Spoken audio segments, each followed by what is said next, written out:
What's going on, guys? My name is Josh and I'm back today with another movie review. Netflix just dropped a new horror movie called Fear Street Part 1, 1994. Now, before we get this video started, if you could please like this video and subscribe to the channel. Now, you better watch out because it's time to get this movie review started. Let's go.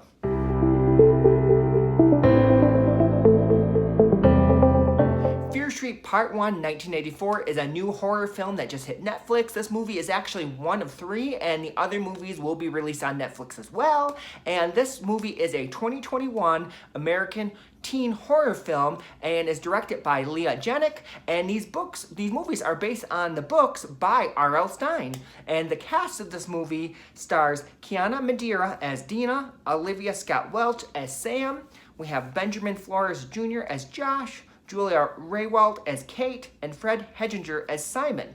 And the plot of this movie is a circle of teenage friends accidentally encounter the evil responsible for a series of brutal murders that have plagued the town for over 300 years. Welcome to Shadyside.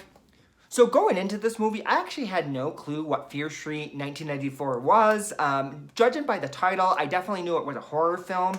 As soon as I heard Fear Street, I immediately thought of Nightmare on Elm Street. And just from hearing about stuff on Twitter, it sounded like, it was a slasher set in 1984. So the fact that it's set in 1984, I'm totally there. I love slasher movies, and you see so many movies set in the 80s. I thought it was really cool that this movie was set in the 90s.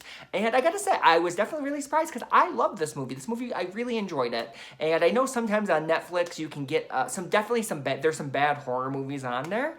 Sometimes they're so bad they're good, but this one was definitely, I enjoyed it and I had a fun time with it. So let's get into what I liked about it. Also, I do want to say that this video will have spoilers in it, so if you don't want to watch it, I would say now is a good time to stop because I'm definitely going to talk spoilers. So what did I like about this movie? First, I got to say, this movie was a really fun movie, and I love that, first of all, I love that this dropped on Netflix, and I love that this is part 1 of 3, and we're going to get 2 more movies as well. Netflix has been really doing a good job putting out, original content, and I love that now we're starting to get, horror slashers, which I always can use. Definitely some more horror movies, so this was a really fun watch and I had a really good time watching it. And it was cool that, it dropped in July. I can definitely always take more horror movies. Now, I gotta say, as far as the characters go, I really did also enjoy all of the cast, and I enjoyed all of the characters that they played as well. Sometimes with horror movies, there definitely can be some annoying characters, and I would say I generally enjoyed all of the characters. None of the characters really annoyed me at all, so I would say the cast and the characters are really likable. As far as the characters go, I would say Dina is definitely my favorite. She is the main character of the movie. I just love that she's definitely a fighter. She's not going to take anyone's crap, and I really loved her and Sam's relationship, and I gotta say, that was really cool to watch as well, because normally in horror movies, especially the main character, you don't see the main character being played and she's playing a lesbian. I thought that was really cool, and we got some representation in this film, and it was really cool to watch, and I loved seeing, Dina and Sam's relationship, and just from the start of the movie where we kind of see them broken up, and then to find out that, the witch is after Sam, and then it kind of turns into, Dina trying to protect Sam. I just thought that was really cool, and it's definitely a different take on horror movies, as far as normally the final girl, the killer is after the final girl, and that's his mission, is to kill the final girl. But in this movie, it's different because, Dina is the main character, but it's not about, the killer trying to kill Dina. It's about,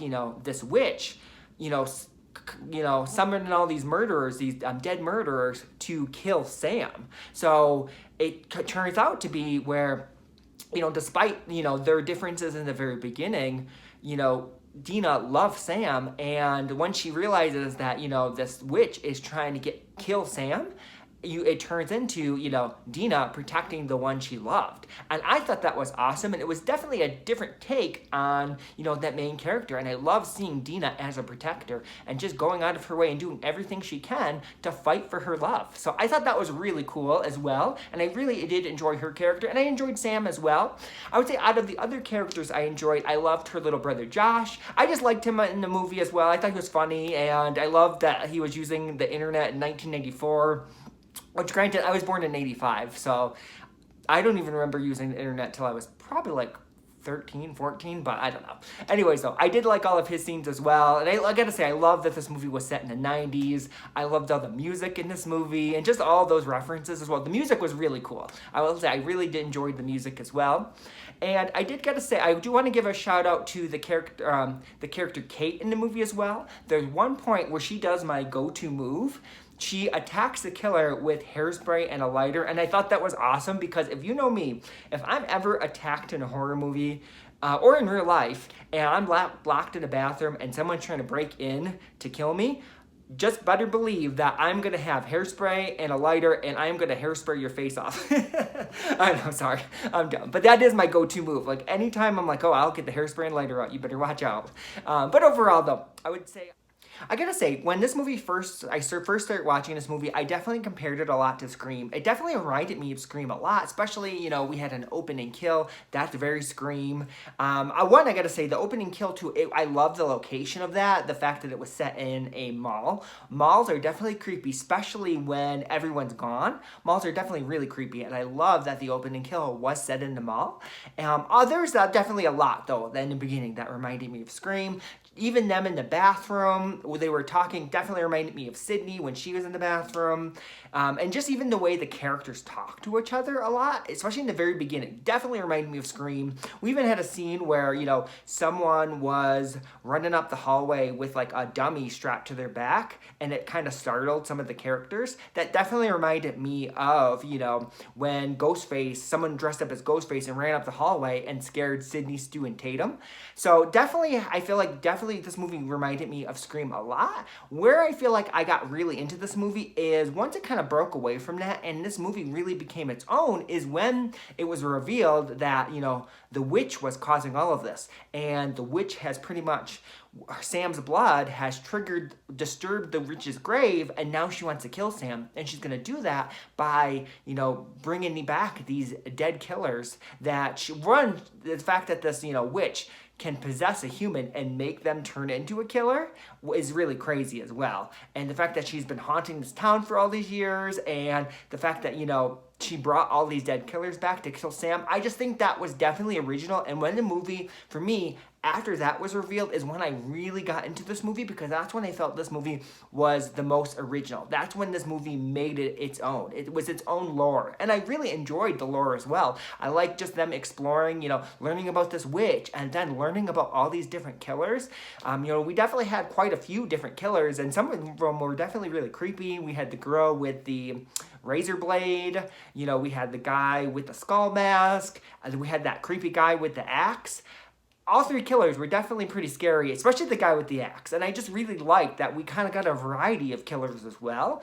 And I thought that was really fun. And I really enjoyed the lore of this movie. So I gotta say, I also really enjoyed that this movie left me wanting more. So the way the movie kind of ended, we had pretty much the witch was trying to kill Sam because she disturbed her grave. And then they kind of figured out the only way to stop the witch and these killers from trying to kill Sam was they actually had to kill Sam and then try to bring her back to life. So that's pretty much what Dina does. She drowns Sam, brings Sam back to life, and that was their way of stopping the killers from trying to kill Sam. But the way the movie really ends, at the very end, we see that the witch is not done with them, and the witch pretty much possesses Sam and it's trying to turn Sam into the next, you know, murderer, a town murderer. And we see Dina kind of stop her, and now the next movie is all going to be about, you know, exploring the witch more and trying to get Sam back and get her from not being possessed. And we're going to do this by going to one of the past survivors and learning about those murders as well. So I just feel like the end of this movie really set up the next movie, and I'm super excited. And if I'm not mistaken, that movie comes out very soon. I would believe in a couple weeks. So I'm definitely going to watch it. And I got to say, I really enjoyed this movie. So what didn't I like about this movie? So I got to say, what I didn't like about this movie is, overall, I gotta say, I did enjoy this movie, but I will say, this movie wasn't really scary at all, and while it was a very fun movie, it definitely wasn't scary, and for me, if they just would have slowed down just a little bit, I feel like they could have made this movie so much better. They could have honestly elevated this movie from a fun movie to a great horror movie. And what I mean by that is, Especially like if you look at the opening scene. I enjoyed the opening scene, but it was just too fast. Like pretty much the killer is after that girl and just chasing her around the mall, and there's not really a moment to rest, and it's just too quick. I feel like if they slowed that scene down a little bit, it could have been so much better. So when she initially gets away and she runs into the other store, I think it would look like she ran into Spencer's, but when she ran into that store, it's like the killer immediately found her. I think it would have been more cool if, you know, she kind of ran away and was hiding from the killer, and it was more, the movie had us more on the edge of our seat where we didn't know, will she get away? It just needed to be more suspenseful, a little bit more scary, and if they just slowed that scene down, maybe, you know, the killer, she ran away from the killer, but it takes just a couple minutes for the killer to find her. I just think if the movie had us on the edge of our seat, it would definitely have made the movie more scary. And just a couple scenes like that, I really think would have elevated this movie more. You look at other movies, look at the original Scream, for example. People always talk about that opening scene is because that opening scene had people on the edge of the seat. And if you think when, Ghostface breaks into Casey Becker's house. Casey Becker runs outside. From the time the Ghostface breaks into Casey Becker's house to the time he kills her is not that long. It's only a couple minutes. But once he breaks in the house, the movie kind of really slows down. You know, Casey Becker goes outside and she's like hiding behind a building. She doesn't know what to do. And it just kind of slows down for a minute, and it's enough to really have the audience on the edge of their seat. Like, what does she do? I think she should just run. And then she's like crawling on the side of the house, and you're just really on the edge of your seat. And I think if this movie just did that a little bit more, just slowed down just a couple scenes, made them a little bit slower, a little bit scarier, had the audience on the edge of her seat, I really think it would have elevated this movie. But like I said, overall though, I really did have a fun time with this movie, and I really enjoy it. So I don't really have too much, you know, critiques for it. I think for a Netflix movie, this definitely was really enjoyable, and I definitely recommend you watch it. So what did you guys think of Fear Street Part 1, 1994? Did you really enjoy it? What characters did you like? What killers did you like? Please leave your comments below. I want to know your thoughts on this. Are you excited for, you know, the next movies? Will you watch them? Please leave your comments below, and thank you so much as always for watching.